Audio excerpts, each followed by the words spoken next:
All right. Well, Bill Belichick on a Patriots Monday is brought to you by the commercial banking team at Northeastern Savings Bank.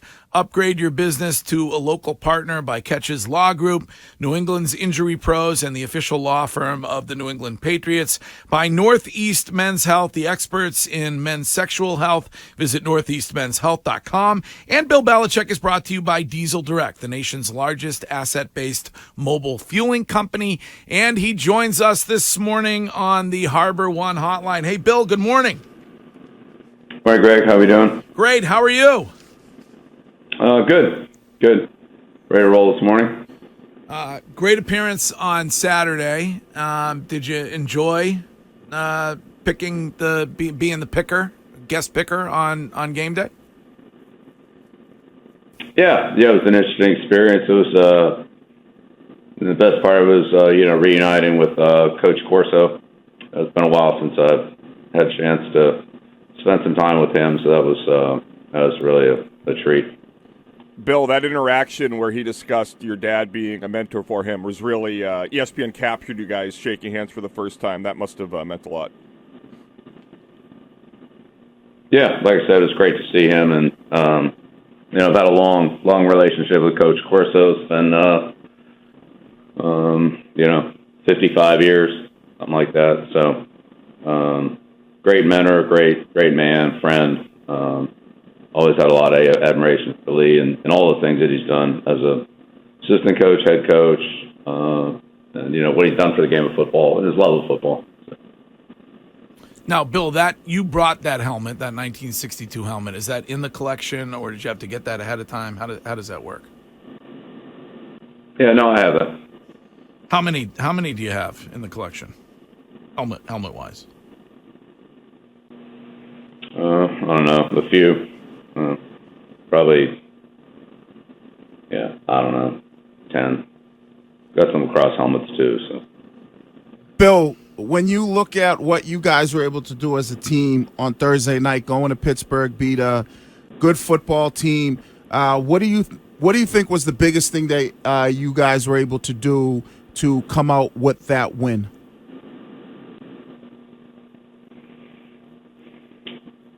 Well, I mean, in the end, we made a few more plays than the Steelers did. I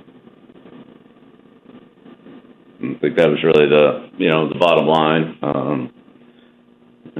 Both teams had an interception. The yardage was fairly comparable. We had a couple of fourth down stops that we needed, and scored touchdowns in the red area, and that gave us a few more points than they did. Bill, did Bailey do enough on Thursday to keep him as the starter against Kansas City? Yeah, Courtney, I'm not announcing who's doing what. I'm not doing that. Were you impressed by his first half performance? Obviously, the second half, the offense didn't produce as much, but that first half, he looked pretty good. Yeah, well, again, as you said, it's the offense, so production comes from units, and there's no individual that can, do it by himself on any side of the ball, offense, defense, or special teams. So, we focus on, unit performance and production, and of course that's, individual production that goes with it. But, we did a good job offensively of, moving the ball. We had some explosive plays, 3 touchdowns in the red area. So there were some positive things. Certainly not perfect, things we can improve on and need to do better, but that's what it was. Bill, one of the things you did on the defensive side of the football was you showed a lot of different things pre-snap, and then you kind of post-snap changed, jumped into different coverages, I think, which led to obviously the Jabril Peppers interception. Was that something going into the game that you knew with Trubisky as the quarterback that you wanted to show him some looks pre-snap and then rotate in different coverages after the ball was snapped? Yeah, absolutely. It's something we do every week, but it's always a point of emphasis to try to make it as hard on the quarterback as we can and make him figure it out after the snap, or, not be so obvious as to what we're doing, and let them check into a play that's good against that particular look. Obviously, that'll be really important this week against against Kansas City, but it's important every week. I mean, we try to do that every week. Jabril Peppers dedicated the win on Thursday to you, saying he doesn't appreciate the flack that you've been getting recently. How much does that mean to you when you've got players, both young and old, who are supportive of having you as the coach and really listen to you and respect you? Well, as I said, it goes both ways. I have a lot of respect for what the team's done. They come in every day and prepare and work hard, and we've been lost some close games, and we won one Thursday night, which was great. So hopefully we can stay on that track and keep finding ways to win those close games. Bill, in the fourth quarter, you guys were benefited by a false start penalty on the long snapper Kuntz for Pittsburgh. Was that motion that he kind of does with his head something you had pointed out to the refs, kind of planting the seed prior to the game, having seen him do it prior to try and get defenses to jump off sides?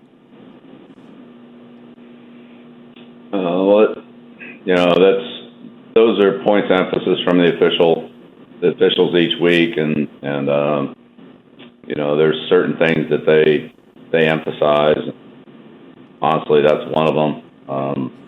But there are many others that they kind of tell you they're going to call tightly, and certainly that's happened to us before too. We've had a couple of situations where we've been called for a similar infraction. So,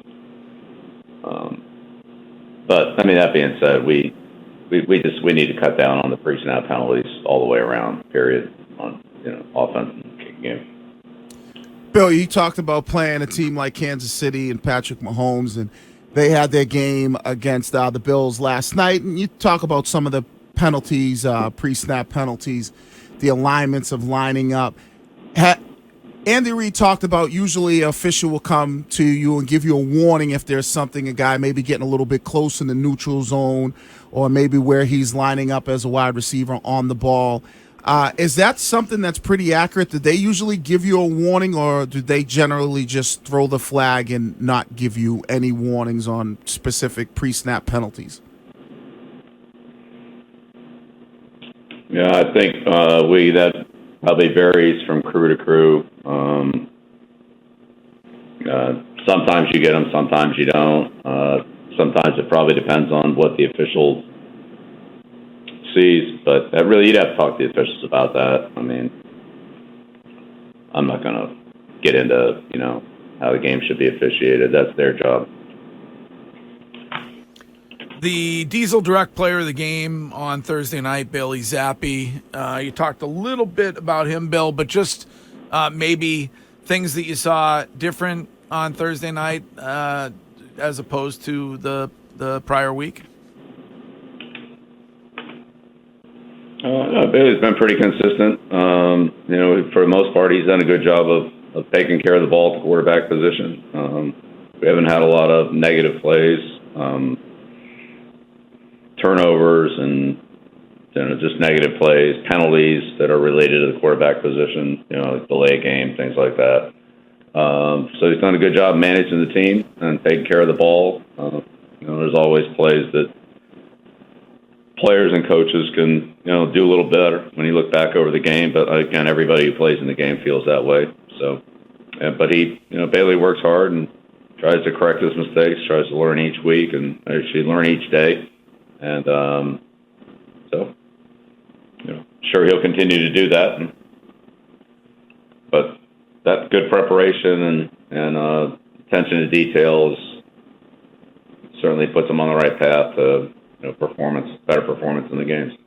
That's what we're all here for. Coach's Verdict is presented every week by Catches Law Group, New England's injury pros at catcheslaw.com. Catches is proud to be the official law firm of the New England Patriots. Bill, just on Zappi, what took so long? Why wait until week 13 to give him his first start? He clearly, in the first half, The offense hasn't looked that good in a while here with the Patriots. Yeah. Well, Bailey played earlier in the year. Played in preseason. Played a lot in preseason. So, but like I said, we made the decision when we thought it was the right time to make it. Bill, one of the things that, obviously you talked a little bit about Patrick Mahomes and what makes him such a great player. What's the one thing that, I guess, if you're trying your best to slow him down, what defensively do you want to do? Do you want to try to keep him in the pocket? Do you want to try to, put pressure on him? What's something that maybe gives him some issues, if there are any things that do give him issues? Well, as always, against a great player like that, it's team defense. There's no one guy out there that's going to stop Mahomes. It's just impossible. So, team has to play well defensively. They have, a lot of good skill players.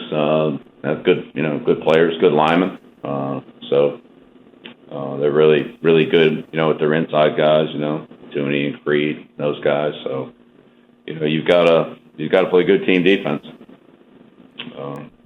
Got to be able to play the run. Got to be able to cover man and zone, rush the quarterback, tackle. So we'll need to do all those things. I don't think there's just any one guy that's going to stop this offense. I can't imagine who it would be. Bill, you said you're not going to announce the starter. Is it a competition this week with Mac and Bailey Zappi, and will they be splitting the reps with the first team as you prepare for the Chiefs on Sunday? Yeah, we'll talk about that. We don't practice until Wednesday, so we'll talk about that over the next couple of days. How we'll do that, but try to make sure everybody's ready to go, and hopefully everybody will be ready to go. Bill, Robert Kraft was also on College GameDay and said that he wanted to do everything that you guys can to get the team back to winning. I know that you're focused on Kansas City and you've got a lot of games ahead of you, but have you and Robert Kraft had that decision on what that means, getting this team back to a winning way? Yeah, well, like you said, it's a week to week here this week, Kansas City, and we're going to focus on everything we can do to go out and play our best game of the year on Sunday against KC. Speaking of KC, Taylor Swift should be in attendance, and I'm a Swiftie just like yourself. If there are any other tickets that seem to pop up, I am able and willing. You would accept them? I would, yeah. If you would like to make my dream come true in life, I'm all ears. So, I know you have a lot on your plate. Don't want to add anything. Yeah, we'll pass that along to our ticket department and let them handle. I don't really know anything about tickets. It's worth a shot. Sorry about that, Courtney. It's worth a shot. I mean, what about a post-game meet and greet, Bill? Will you be meeting Taylor Swift, do you think? Yeah, I'm really focused on trying to get our team ready to play Kansas City. So Yeah, as you should be. Yes. All right, Bill, thanks for taking the time. We appreciate it. all right, you got it. Have a good one. All right.